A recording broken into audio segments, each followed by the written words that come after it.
নিজের ঘরে বসে নিজের হাতে নিজের মনের মাধুরী মিশিয়ে মদ তৈরি করতে পারবেন। আপনারা জেনে গেছেন এর আগে 3টা ভিডিও আছে আমার মদ তৈরির কলাকৌশল নিয়ে। আগের ভিডিওগুলোতে A to Z সবকিছুই করে দেখানো হয়ে গেছে, তো নতুন করে আর তেমন কিছুই দেখানোর নাই। কিন্তু মানুষের কনফিউশন দূর হচ্ছে না, মানুষ ভুল করছে। আমি কমেন্টগুলো পড়ে বুঝতে পারছি যে কনফিউশনগুলো আসলে দূর হয়নি। এর মূল কারণটা হচ্ছে কি করতে হবে সেটা তো দেখানোই হচ্ছে, এর বেশি কিছু করার নেই। এটা খুব বেশি জটিল প্রক্রিয়া না যে অনেক কাজ আছে, অনেক কিছু করার আছে, তেমন কিছুই নাই, খুব সহজ সিম্পল কাজ। কিন্তু ভুল হচ্ছে মানুষের বেসিক্যালি মদ তৈরি করার থিওরিটিক্যাল ব্যাপারগুলো এখনও অনেকেই বুঝতে পারছে না, যে কারণে ভুলগুলো করছে। তো আজকে আমি মদ তৈরি করার থিওরিটিক্যাল বিষয়গুলো নিয়ে আলোচনা করব, যাতে সব কনফিউশন দূর হয়ে যায় এবং পাক্কা রাঁধুনির মতো মদ তৈরি করতে পারেন। তো একে একে আমি কমেন্টসগুলো পড়া শুরু করছি, কারণ জানেনই তো কথাই কথা আসে, আর যেখানে সমাধান আছে সেখানে তো সমস্যা থাকবেই। তো এটা নিয়ে অত চিন্তা করার কিছু নেই। প্রথমে SK জয় লিখেছেন যে ভাই ইস্ট এর জায়গায় বেকিং পাউডার চলবে? ও ভাই, আলু দিয়ে কি পটলের কাজ হয়? দুইটা দুই জিনিস, আলাদা জিনিস। কেন ইস্ট দিয়ে বেকিং পাউডার কাজ চলবে না, মানে বেকিং পাউডার দিয়ে ইস্টের কাজ চলবে? দুটো পুরো আলাদা জিনিস। আর ইস্টের কোনো বিকল্প নাই, ইস্ট অনেক রকমের আছে। ইস্ট গুঁড়া গুঁড়া হতে পারে, তরল হতে পারে, আর যেটা নর্মালি বেকিংয়ের জন্য ইউজ করা হয় দানাদার তরল বায়বীয় হতে পারে। ইস্ট মোটেও কোনো দুর্লভ জিনিস না, একেবারে হাতের কাছেই পাওয়া যায়, আর দামও সেটার বেশি না। নর্মালি একটা 10 গ্রামের ইস্ট 30 থেকে 40 টাকার মধ্যে হয়। সোজা কথা, ইস্টকে বাঁচিয়ে রাখতে হবে, ব্যাকটেরিয়াকে মেরে ফেলতে হবে। সো আপনি কিভাবে করবেন ইট ডাজেন্ট ম্যাটার। গোটা পৃথিবীতে অনেক আদিকাল থেকে মানুষ মদ তৈরি করে আসছে এবং এক এক জায়গায় এক এক রকম প্রক্রিয়া অবলম্বন করে আসছে। কেউ আগুনে জাল দিয়ে ব্যাকটেরিয়া নষ্ট করে, কেউ কেমিক্যাল দিয়ে নষ্ট করে, কেউ মাটির নিচে পুঁতে রাখে। বাট মেন থিমটা হচ্ছে আপনার খাদ্যদ্রব্যে ব্যাকটেরিয়া লাগতে দিবেন না, সেখানে ইস্ট নিজের মতো করে কলোনি তৈরি করবে, বংশবৃদ্ধি করবে, এবং ইস্ট মূলত শর্করাকে অ্যালকোহলে পরিণত করবে। ব্যাস, দ্যাটস সিম্পল। মোহাম্মদ নিশাদ লিখেছেন ভাই মদ বানাতে গিয়ে যদি ইস্টের মাত্রা বেশি হলে কোনো সমস্যা হবে? প্লিজ বলেন, না হলে আমার 1000 শেষ। প্লিজ নেক্সট ভিডিওতে রিপ্লাই দিন। ইস্টের কথা চিন্তা করতে গেলে আগে বুঝতে হবে ইস্ট জিনিসটা কি। ইস্ট একটা জীবন্ত জিনিস, যদিও সেটা বোতলের মধ্যে যখন থাকে তখন সেটা নিষ্ক্রিয় থাকে, কিন্তু উপযুক্ত পরিবেশ পেলেই সেটা বংশবৃদ্ধি করা শুরু করে। তো চিন্তা করবেন কচুরিপানা, একটা পুকুরে আপনি খুব অল্প করে কচুরিপানা দিলেও সেটা ধীরে ধীরে পুরো পুকুরটাকে দখল করে ফেলবে। আর যদি খুব বেশি করেও দেন তাহলে একটা লিমিটের পরে আর বংশবৃদ্ধি করতে পারবে না।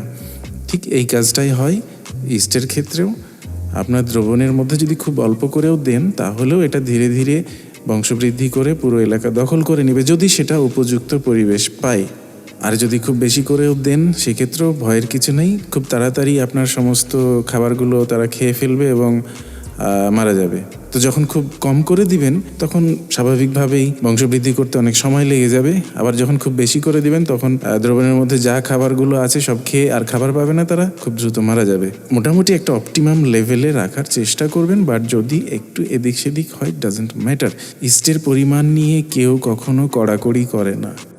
MST রুজিনা লিখেছেন ভাই আপনি যে বলছেন 5 লিটার বোতলের জন্য 2.5 লিটার পানি, 2 লিটার আখার রস, আধা লিটার ডাবের পানি, এখানেই তো আপনার বোতল ফুল হয়ে গেছে। তারপর আবার আচ্ছা, তো যেটা বুঝতে পারছি যে রেসিপি নিয়ে অনেক কনফিউশন এখনও রয়ে গেছে অনেকের মধ্যে। মদের স্ট্রিক্ট কোনো রেসিপি আমি ইচ্ছা করেই দিইনি, কারণ এখানে অনেক ফ্লেক্সিবিলিটি দরকার। এখানে অনেক বিষয় আছে যেগুলো সবসময় মাথায় রাখতে হবে। একদম স্ট্রিক্ট একটা রেসিপি দিয়ে দিলাম যে এত গ্রাম, বিষয়টা ওভাবে কাজ করে না। অনেক সময় অনেক কিছু ইম্প্রোভাইজ করা লাগে।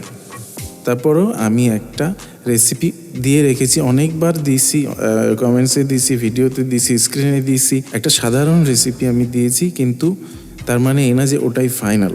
সেই সাধারণ রেসিপিটাই আমি আবার দিয়ে দিচ্ছি, স্ক্রিনে দিয়ে দিচ্ছি, আমি মুখে বলে দিচ্ছি। 1 লিটারের জন্য অর্ধেক অর্থাৎ 1/2 লিটার আপনি ফলের রস দিচ্ছেন, তারপরে 5 গ্রাম মতো ইস্ট দিচ্ছেন। ওই যে বললাম ইস্টের পরিমাণ নিয়ে কোনো কড়াকড়ি নেই। আপনি 5 গ্রামের জায়গায় যদি 10 গ্রাম দিয়ে দেন এমন কোনো ক্ষতি হবে না। 5 গ্রাম যদি নাও হয়, 3 গ্রাম 4 গ্রাম হয়, চলবে। যদি ইস্ট ভালো হয়, বংশবৃদ্ধি করতে পারে, ডাজন্ট ম্যাটার। একদিন বেশি সময় লাগলো তো কি এসে গেল তাতে। এরপরে হচ্ছে চিনির বিষয়টা আমি কখনো স্পেসিফিক করতে চাই না, কারণ হচ্ছে আপনি কি ফলের রস দিচ্ছেন তার উপরে ডিপেন্ড করবে। আপনার ফলের রসে যদি অলরেডি অনেক মিষ্টতা থাকে, অনেক সুগার থাকে, সেক্ষেত্রে আপনাকে চিনি একটু কম দিতে হবে। যদি আপনার ফলের রসে তেমন সুগার না থাকে দেন একটু বেশি দিতে হবে। সেই কারণে 1 লিটারে 300 থেকে 400 গ্রাম চিনি, এর বেশি নয় কখনোই। চিনি বেশি দিলেই আপনার অ্যালকোহল বেশি হবে না, সেটা আমি পরে আরও ডিটেলস আলোচনা করছি। 400 গ্রামের বেশি কোনো ফলের ক্ষেত্রেই আপনারা দিবেন না। এতে হবে পরবর্তীতে অব্যবহৃত চিনিগুলো তলানিতে পড়ে থাকবে, মদের স্বাদ একেবারে নষ্ট করে দিবে। আর যদি আপনার ফলের রসে অলরেডি অনেক বেশি সুগার থাকে, যেমন আখের রস, ইন দ্যাট কেস 200 গ্রাম দেওয়াও এনাফ। এমনকি অনেক ক্ষেত্রে না দিলেও আরও ভালো। তো কি দিলেন? প্রথমে আধা লিটার ফলের রস, সেটার সাথে আপনি দিচ্ছেন 5 গ্রাম ইস্ট। তারপরে আপনি দিচ্ছেন 300 গ্রাম, ধরলাম 300 গ্রাম চিনি দিচ্ছেন। 300 গ্রাম চিনি আপনারা তো দেখেছেন আগে ভিডিওতে যে আমি চিনিটা আগে পানিতে মিশিয়ে নিয়ে তারপর সেই পানিটা পূরণ করে দিই বোতলে। এখন তারপরে যা অংশ থাকে পুরোটা পানি দিয়ে ভর্তি করে দিবেন।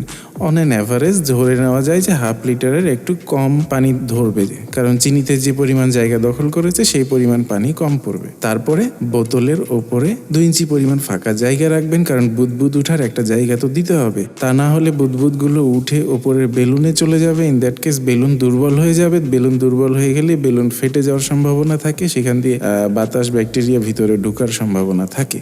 তো এই যে আমি 1 লিটারের রেসিপি অনেক জায়গায় দিয়ে রেখেছি, আবারও দিলাম, তারপরও আমি কমেন্ট পাবো যে ভাই 2 লিটার আখের রস বানাবো, কিভাবে বানাবো?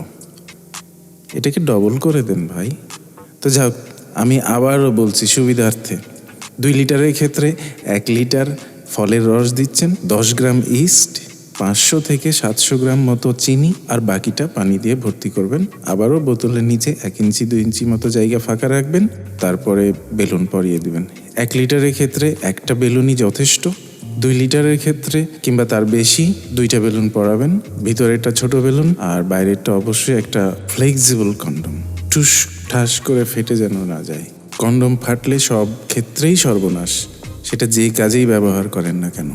তো যা হোক, এবার 5 লিটারের রেসিপিটাও বলে দিই। স্বাভাবিকভাবেই 2.5 লিটার ফলের রস, সেটা কনস্ট্যান্ট, অর্ধেক পরিমাণ সবসময় ফলের রস দিবেন।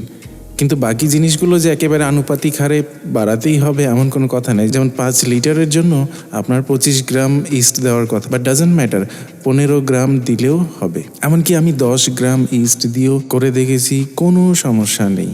চিনির ক্ষেত্রেও তাই, 1.5 কেজি দিতেই হবে চিনি এমন কোনো কথা নেই। আমি 1 কেজি চিনি দিয়েও করে দেখেছি, নো প্রবলেম অ্যাট অল। আর অবশ্যই একটা ছোট বেলুন প্রথমে ব্যবহার করবেন, যেটা সুই দিয়ে ফুটা করে দিবেন, তার উপর দিয়ে একটা ভালো মানের কন্ডম ব্যবহার করতে হবে, যেটার ফ্লেক্সিবিলিটি অনেক ভালো, অনেক বড় হতে পারে। নর্মালি কন্ডমের ফ্লেক্সিবিলিটি অনেক, আমি 10 লিটারও করে দেখেছি, কন্ডম ফাটে না। এটা এতটাই সহ্য ক্ষমতা বেশি।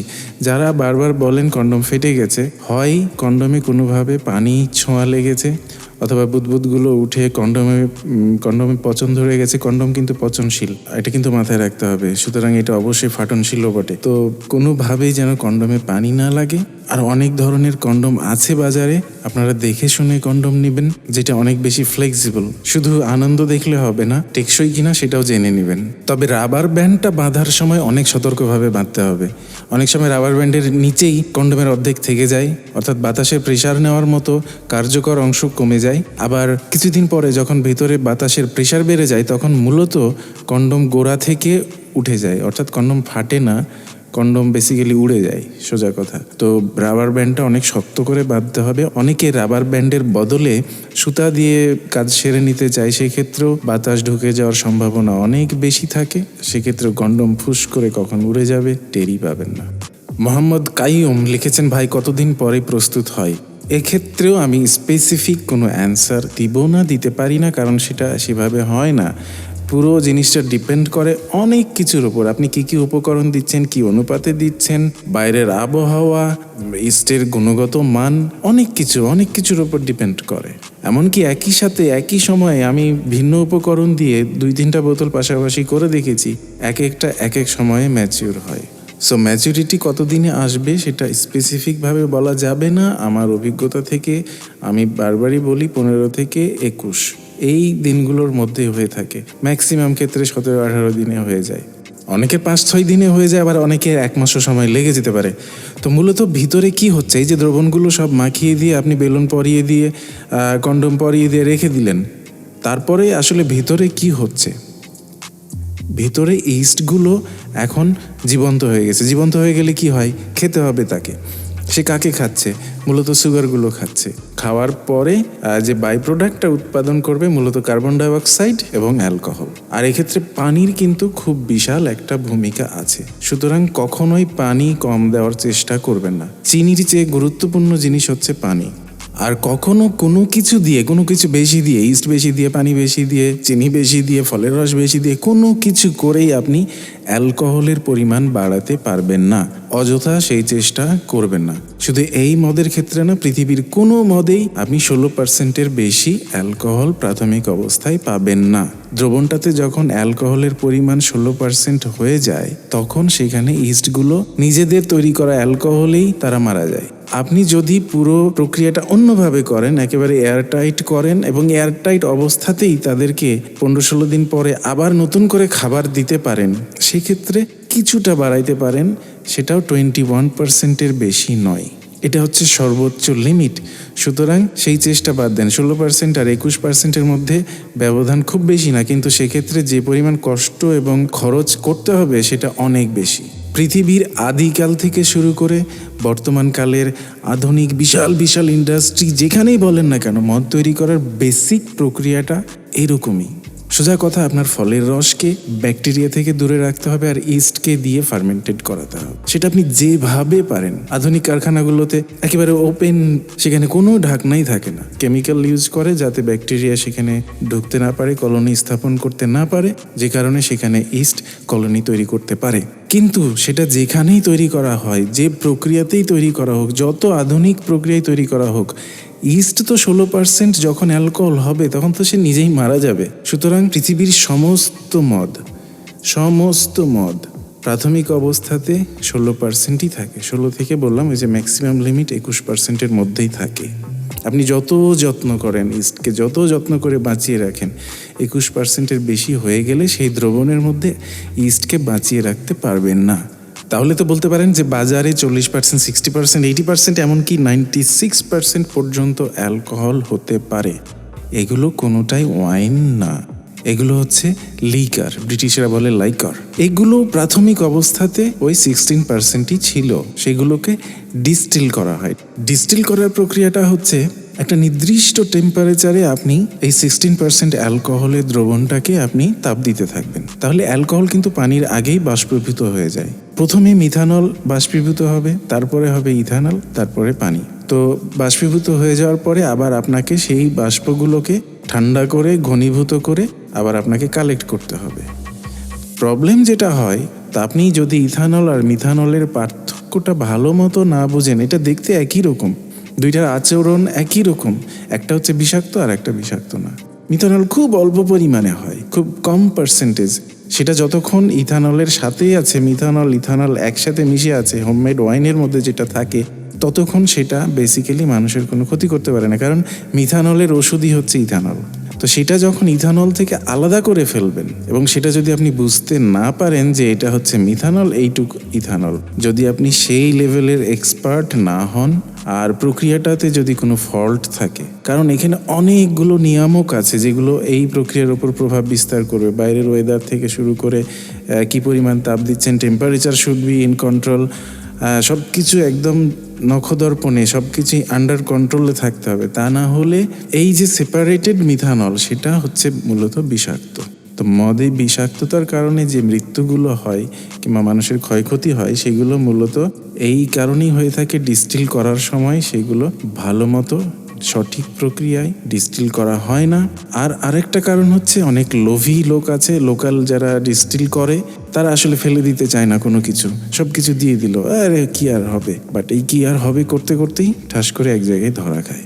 আরেকটা মদে বিষক্রিয়ার কারণ হচ্ছে, এই আমার কমেন্টগুলো পড়লেই বুঝতে পারবেন, মানুষ খেলে আরও কড়া হয় কিভাবে, আরও কড়া। যারা লোকালি ডিস্টিল করে তারা অনেক কিছু ওটার সাথে মেশানো শুরু করে দেয় মানুষকে কড়া খাওয়ানোর জন্য, এমনকি তারা পেট্রোল পর্যন্ত মিশায় দেয়। তো এইসব আজে বাজে অখাদ্য জিনিস মেশানোর ফলেই মূলত বিষক্রিয়া তৈরি হয়। আপনারা ইন্টারনেটে সার্চ করে দেখবেন হোমমেড ওয়াইনের সিকিউরিটি লেভেল অন্যান্য যে কোনো মদের তুলনায় অনেক ভালো। একান্ত আপনি কোনো ফল্ট না করলে সেটা বিষক্রিয়া হওয়ার কোনো চান্সই থাকে না। সেফটি ইস্যুর ক্ষেত্রে আপনারা নিজেরাও কিছুটা স্টাডি করে নেবেন ইন্টারনেট থেকে। অন্যান্য ওয়াইনের তুলনায় হোমমেড ওয়াইনের সেফটি রেকর্ড খুবই ভালো, যেহেতু সব কিছু আপনি নিজের হাতে নিয়ন্ত্রণ করছেন। তবে বাড়তি কিছু করতে গেলেই ঝামেলা পাকিয়ে ফেলতে পারেন। যেমন আপনি হয়তো ইস্ট ছাড়াই ওয়াইন বানানোর সিদ্ধান্ত নিয়ে ফেললেন, একেবারে ফালতু সিদ্ধান্ত নিলেন আপনি। হয়তো বাতাসে থাকা কিংবা ফলের চামড়ায় থাকা ইস্টগুলো দিয়ে ফার্মেন্টেড হয়ে যেতে পারে, বাট ইট ইজ আনসেফ। আবার হয়তো আপনি শুধুমাত্র চিনি দিয়েই মদ বানানো শুরু করলেন, সেখানে আপনার ফলের যে অ্যাসিড থাকে সেগুলো অনুপস্থিত থাকছে, সেটাও ডেঞ্জারাস। ইভেন বেলুনের ক্ষেত্রেও আমি যেটা বলবো, আপনার যদি প্রপার এয়ারলক করার সুযোগ থাকে তাহলে আপনি এয়ারলক করেন, আর যদি বেলুন ব্যবহার করেন তাহলে অবশ্যই আমি যেভাবে দেখিয়েছি দুটো বেলুন দিয়ে এভাবে ব্যবহার করেন। দুটো বেলুন দেওয়ার সুবিধা হচ্ছে ভিতরের বেলুনে কোনো বাতাস জমা থাকছে না, সেটা বের হয়ে যাচ্ছে, এক ধরনের ভালভের মতো কাজ করছে ভিতরের বেলুনটা। বাতাস যা জমা থাকছে অর্থাৎ কার্বন ডাইঅক্সাইড জমা থাকছে বাইরের কন্ডমে, তো কার্বন ডাইঅক্সাইডের সাথে ভিতরের আরও কিছু উপাদান মিলে একটা তেল চিটচিটের মতো আর কি তরল পদার্থ তৈরি হতে পারে, যেটা বেলুনের গায়ে লেগে আবার আপনার মদের সাথে মিশে যাওয়ার সম্ভাবনা থাকতো যদি আপনি দুইটা বেলুন ব্যবহার না করতেন। কার্বন ডাইঅক্সাইড মূলত খাওয়ার জন্য অনিরাপদ নয়, যদিও সেটা আমরা কার্বন ডাইঅক্সাইডকে চিনি হচ্ছে বায়ু দূষণকারী হিসাবে। বেসিক্যালি ওটা কার্বন ডাইঅক্সাইড না, carbon monoxide. Carbon dioxide totally safe. Even প্রতিটা পেপসি, কোকাকোলা, 7 আপ কোমল পানীয়তে কার্বন ডাইঅক্সাইডই মেশানো থাকে। খুললে যেটা ফস করে বেসিক্যালি ওটা কার্বন ডাইঅক্সাইড, এবং এটা ন্যাচারাল প্রিজারভেটিভ হিসাবেও কাজ করে। সুতরাং কার্বন ডাইঅক্সাইড সমস্যা না। আর এই অ্যালকোহলের পার্সেন্টেজ নিয়ে যদি আপনারা বাতিগ্রস্ত হয়ে থাকেন তাহলে এই ওয়াইন তৈরি করা উচিত নয়। 16% বেশি অ্যালকোহল এখান থেকে প্রত্যাশা করবেন না। এর বেশি যদি প্রত্যাশা থাকে বাড়তি কিছু করতে যে আপনারা বিপদ করবেন, নিজের বিপদ নিজেই করবেন। বিশেষ করে ডিস্টিলিং করার যদি চেষ্টা করেন তাহলে আমি বলবো যে আপনি নিজের পায়ে নিজেই কুড়াল মারছেন। ইউটিউব দেখে কিছু ভিডিও দেখে ডিস্টিলিং করার সিদ্ধান্ত নেবেন না। ডিস্টিলিং করার সময় যে গ্যাসটা বের হয় সেটা নাকে লেগেও আপনি মারা যেতে পারেন। এত রিস্ক নেওয়ার দরকার কি? আপনার এই অ্যালকোহল থেকে এই 16%টাকেই তো আপনি বেসিক্যালি 40% বানাবেন। তো 1 কেজি নর্মাল ওয়াইন থেকে আপনি ডিস্টিল করে দেখা যাচ্ছে আপনি 150 গ্রাম, 100 থেকে 150 গ্রাম ডিস্টিলড লিকার পাচ্ছেন। ওই 150 গ্রাম লিকার খাওয়া আর হচ্ছে আপনার 1 লিটার ওয়াইন খাওয়া সেম। তো আপনার যদি বেশি ড্রাঙ্ক হতে ইচ্ছা করে আপনি বেশি করে ওয়াইন খাবেন। এটা ডিস্টিল করে লিকার বানিয়ে তারপরে খাওয়ার তো কোনো মানে নাই।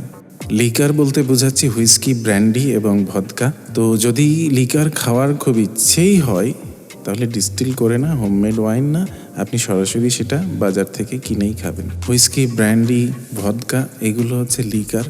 আর ওয়াইন এবং বিয়ারকে বেসিক্যালি অ্যালকোহলিক বেভারেজ বলা হয়। সো যখন আপনার বেভারেজ শব্দটা বুঝতেই পারছেন, তো যখন আপনার বেভারেজ খাওয়ার মানসিকতা থাকবে তখনই আপনি ওয়াইন খাবেন। আদারওয়াইজ আপনি বাজার থেকে ডিস্টিলড লিকার কিনে খান, তবুও নিজে ডিস্টিলড করার চেষ্টা করবেন না। আর আমার এই প্রক্রিয়ায় ওয়াইন তৈরি করে আমি একসাথে পিকনিকে আমার 50 জন ফ্রেন্ড মতো আমরা একসাথে খেয়েছি, কেউ একজনও অসুস্থ হয়নি, এবং এর পরবর্তীতে আরও অনেক খেয়েছে। সুতরাং বলতে কোনো দ্বিধা নাই যে ঠিক এক্স্যাক্টলি আমি যেটা বানাই সেটা সেফ। বাট আপনি নিজে থেকে কি করবেন, কি ধরনের উপাদান ব্যবহার করবেন, ক্লিনলিনেস কতটা ঠিকঠাক রাখতে পারবেন, টোটালি ডিপেন্ডস অন ইউ। যা হোক, চলে যাচ্ছি পরের প্রশ্নে। এহসান আহমেদ লিখেছেন, তুই রিয়েলি বোকাচোদা ইউটিউবার, কথা বলাই শিখিসনি। খানকি বলা মাদার চোদ বাইনচোদ চুদির ভাই মান্দার মাগির বলা, তুই তো বোকাচোদাও না, বোকাই তোরে 10 বার করে চোদে দিনের চুদির ভাই মান্দার বলা। এইভাবে কথা বলতে পারি না, এই জন্যই বলছেন যে কথা বলাই শিখিসনি। সরি, আপনাদের মধ্যে কেউ কেউ আছে যারা শুধু এখানে না, আমার চ্যানেলে না, অন্যান্য যে কোনো পাবলিক ফিগার যারা আছে তাদের চ্যানেলে যে 2-4টা গালিগালাজ করে নিজেকে অনেক বড় মনে করেন। আমার মনে হয় এটা খুবই ব্যাড হ্যাবিট, এটা অবশ্যই পরিত্যাগ করা উচিত আপনাদের। কনস্ট্রাকটিভ কথা থাকলে অবশ্যই বলবেন, না হলে অ্যাভয়েড করেন ভাই।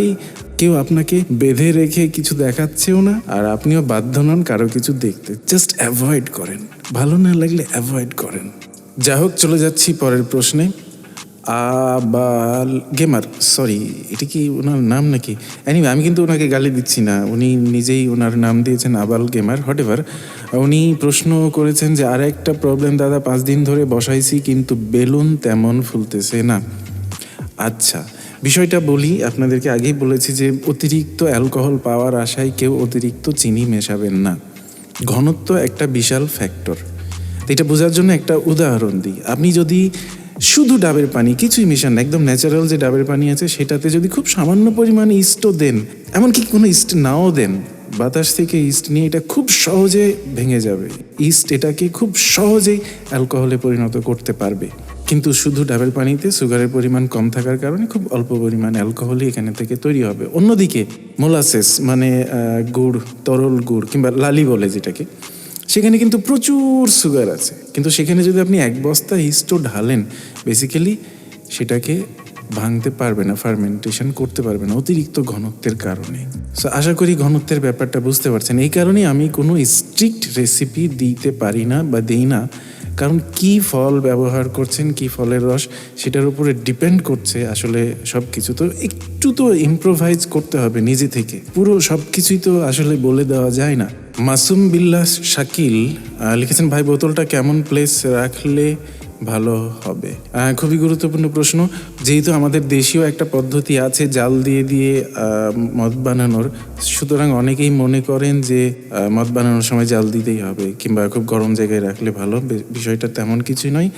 রুম টেম্পারেচারে, ছায়াতে, শুকনো পরিবেশে, অর্থাৎ যেখানে ব্যাকটেরিয়া জমে না, খুব স্যাঁতসেঁতে কোনো পরিবেশ না, আবার রোদেও না, সেরকম একটা জায়গাতে নর্মাল টেম্পারেচারে রাখতে হবে। আর শীতকালে একটু সময় বেশি লাগে, আর গরমকালে যে বাইরে একটু টেম্পারেচার বেশি থাকলে খুব দ্রুত ফার্মেন্টেশন হয়। কিন্তু তার মানে এই না যে আপনি সেটা রোদে রাখবেন কিংবা জাল দিবেন কিংবা গরম করবেন, নাথিং, কোনো কিছুই করার দরকার নেই। পলাশ নূর লিখেছেন, ভাই বেলুন ফুলা বাড়তেছে না, এই অবস্থায় স্থির 6 দিন যাবত কি করবো ভাই? আগেরটা আখের রস দিয়ে বানিয়েছি, টক হয়ে গেছে।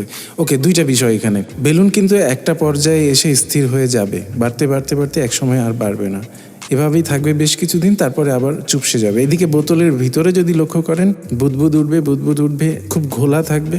এভাবে থাকতে থাকতে হঠাৎ একদিন দেখবেন সব পরিষ্কার হয়ে গেছে, বোতলের এ মাথা থেকে ও মাথা দেখা যাচ্ছে, ইস্টগুলো কিছু নিচে পড়ে গেছে, বেশিরভাগই নিচে পড়ে গেছে এবং হালকা কিছু ইস্ট ওপরে ভেসে আছে, বাট ভিতরের অংশটা ক্লিয়ার হয়ে গেছে। বোতলের এ মাথা থেকে ও মাথা আপনি দেখতে পাবেন, একদম স্বচ্ছ যেটা বলা যায়। তো যখন এই অবস্থায় আসবে তখন বুঝবেন যে আপনার মদ ম্যাচিউর হয়ে গেছে, এখন এটা ভেঙে ফেলার সময়। আর টক হওয়ার বিষয়টা হচ্ছে অবশ্যই কোনো না কোনো পর্যায়ে হয় সেখানে বাতাস ঢুকেছে, ব্যাকটেরিয়া ঢুকেছে, যে কারণে এটা টক হয়ে গেছে। আর দ্বিতীয় কারণটা হচ্ছে যে ইস্ট কিন্তু আপনি খেতে পারবেন না, ফিল্টারিংটা যদি ঠিক মতো না হয়। ফিল্টারিং করার সময় আমি সবসময় বলি মোটা টাওয়েল দিতে হবে। ইস্ট এমনভাবে মদের সাথে মিশে থাকে যে বেসিক্যালি পাতলা কাপড়, ছাঁকনি এগুলো দিয়ে ছাঁকা সম্ভব নয়। তো যে কারণে মোটা টাওয়েল, ইভেন টাওয়েল 2-4 ভাঁজ করেও দিতে পারেন। আর গতবার আমি যেভাবে করেছি, অনেকগুলো টিস্যু পেপার দিয়ে করে দেখেছি, খুব ভালো ফিল্টারিং হয়। তো ফিল্টারিং করার পরে আপনি দেখবেন যে এটা আবার ক্লিয়ার হচ্ছে কিনা। কোনো ঘোলা ভাব যদি থাকে তাহলে বোতলের মুখ ভালো করে বন্ধ করে দিয়ে আবার 2-1 দিন রেখে দিবেন, তাহলে আবার নিচে ইস্ট জমা হবে, তারপরে আবার ফিল্টার করবেন। তাতেও যদি না হয় আবার রেখে দিবেন, পরের দিন আবার করবেন। বানানোর পরে কতদিন রাখা যাবে এই বিষয়টা বেশ বিতর্কিত। অনেকেই প্রিফার করেন যে হোমমেড ওয়াইন 3 দিনের বেশি রাখা ঠিক না, এরপরে স্বাদ নষ্ট হয়ে যাবে। কিন্তু আমি বানানোর পরে সম্পূর্ণভাবে 2 বার ফিল্টার করার পরে ইস্ট পুরোপুরি রিমুভ করে দিয়ে, তারপরে বোতলের মুখ একদম বন্ধ করে দিয়ে, এয়ারটাইট করে বন্ধ করে দিয়ে রেখে আমি 3 মাস পর্যন্ত রেখে দেখেছি, কোনো সমস্যাই নেই। বেসিক্যালি আগের থেকে আমার কাছে মনে হয়েছে অনেক বেশি অ্যালকোহলিক, অ্যালকোহলের পার্সেন্টেজটা কোনো কারণে বেড়ে গেছে আর একটু ঝাঁঝালো, তবে মোটেও খারাপ নয়, বরং বেশ ভালোই মনে হয়েছে আমার কাছে। আর যদি ইস্ট পুরোপুরি রিমুভ করে দিয়ে বোতলের মুখ পুরো টাইট করে বন্ধ করে দেন, তাহলে কিন্তু আর এটা ওই বম্ব হবে না, এটা ফেটে যাবে না ঠাস করে, যেহেতু ভিতরে ইস্ট নাই, কোনো রকম বিক্রিয়া চলবে না, ভিতরে কার্বন ডাইঅক্সাইডও তৈরি হবে না, সুতরাং এটা সেফ। ইস্ট রিমুভ করে দেওয়ার পর আপনি বোতলের মুখ পুরোপুরি লাগিয়ে দিতে পারবেন, কোনো সমস্যা নেই। আর যদি ফ্রিজে রাখেন তাহলে তো কোনো সমস্যাই নেই, কোনো কথাই নেই। 1 বছর বা তার বেশি সময় নিশ্চিন্তে রাখতে পারবেন, কোনো সমস্যা নেই। ডিস্টিল করা মদ বছরের পর বছর রাখা যায়, কোনো সমস্যা নেই, কিন্তু ওয়াইন, বিয়ার, শ্যাম্পেন এগুলো খোলা অবস্থাতে কোনোভাবেই বেশি দিন রাখা ঠিক নয়। মেহেদি হাসান বলেছেন, ভাই আপনার এই ভিডিও দেখে যত মানুষ বানিয়ে খাবে তার পাপ আপনার ঘাড়ে আসবে, আল্লাহকে ভয় করুন, জাহান্নামী হবে তোমরা, হা হা হা হা হা হা। জাহান্নাম আমার খুব প্রিয় জায়গা, বলার কোনো অপেক্ষাই রাখে না, কারণ ম্যারাডোনা আছে সেখানে, একবার তাকে সামনাসামনি দেখার খুব ইচ্ছা আছে আমার। অঞ্জন দত্ত বলেছেন, আপনার রেসিপি থেকে মদ বানিয়ে আমি এক্সপিরিয়েন্স শেয়ার করেছিলাম, কিন্তু একবারও আমার একটা কমেন্ট দেখানো হলো না। এবার এই তো দেখিয়ে দিলাম। তিতা টিভি আপনাদের মতো দর্শক পেয়ে অবশ্যই ধন্য। কিছু গালিগালাজ যেমন আছে, তার বিপরীতে কিন্তু অসংখ্য ভালোবাসা আছে আমার এই চ্যানেলে। তিতা টিভিকে অনেকেই ভালোবেসেছেন, আর আমি ভালোবাসতে খুবই ভালোবাসি। ভালোবাসার সুযোগ পেলে আমি কখনোই হাতছাড়া করি না। আমি চাই প্রতিটি মানুষই অন্য মানুষকে ভালোবাসুক, একসাথে থাকুক।